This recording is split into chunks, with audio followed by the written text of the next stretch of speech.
தேவனாக இருக்கிறார். அவர் உங்களை இரட்சிக்கும்படியாய் அவர் வருவார். அதனால் நீங்கள் மனம் பதற வேண்டிய அவசியம் இல்லை. உங்கள் தளர்ந்து போய் இருக்கிற கைகளை நீங்கள் என்ன செய்யுங்க, திடப்படுத்தி கொள்ளும். தள்ளாடுகிற உன்னுடைய முழங்காலை நீட்டி பலப்படுத்து.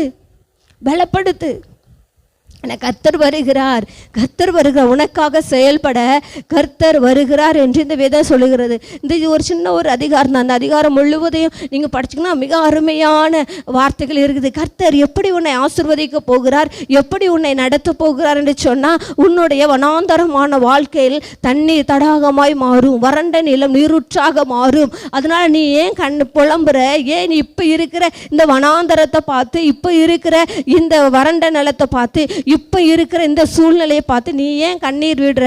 உனக்கு தேவையானது எல்லாவற்றையும் இந்த சூழ்நிலைகளின் நடுவிலே நான் உனக்கு சந்திக்க வல்லமை உள்ள தேவனாக இருக்கிறேன் என்று சொல்லுகிறார். உனக்காக ஒரு பெரும் பாதையை நான் ஆயத்தம் பண்ணி வைத்திருக்கிறேன், அதில் நீ மட்டும்தான் நடக்க முடியும். அல்லேலூயா. தீட்டுள்ளவன்